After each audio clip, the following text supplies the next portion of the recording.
এখানে আমাকে একটা চিঠি দিয়েছে, প্রথম একটা চিঠি দিয়েছে জাতীয় মুক্তিযোদ্ধা কাউন্সিল থেকে যে আপনার নামে একটা অভিযোগ আছে, আপনি এ ব্যাপারে আমরা জানতে চাই। তো আমি লিখিত অভিযোগ জানালাম, আমার যা কিছু সাক্ষ্য প্রমাণ আছে লিখিত সেটাই দিলাম।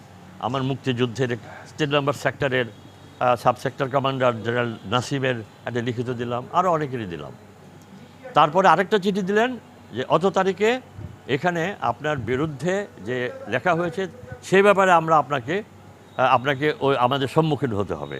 ওটা হলো একই ব্যাপার। মনোয়ার হোসেন খান আমার বিরুদ্ধে লিখছে যে আমি মুক্তিযোদ্ধা না, এবং আমাকে মুক্তিযোদ্ধা প্রমাণ করতে হলো কাদম্বিনী মরিয়া প্রমাণ করিল মরে নাই। তো এখন আমি এখানে পেপার দেখেছি, আমার খুব ভালো লাগছে। এখানে যারা জামরকিতে যারা আছেন, আমার এক বন্ধু মেজর বাচ্চু, সে মারা গেছে, সেও যোদ্ধা, তারই এক ফ্রেন্ডও আছে এখানে, আরও অনেকেরই, তারা সবাই, আমি সবাইকে নিয়ে গেছিলাম ওখানে। তো তারা সবার কাছেই দুঃখ ক্ষমা প্রার্থনা করে আপনারা একটু বাইরে গিয়ে বসুন, আপিল মাহমুদের সাথে আমরা একটু কথা বলবো। তো আমার সাথে তারা সব কিছু কথা বললো, দে আর স্যাটিসফাইড। এবং আমি যে আপিল মাহমুদ, আমি জীবিত থেকেই প্রমাণ করছি যে আমি জীবিত আছি।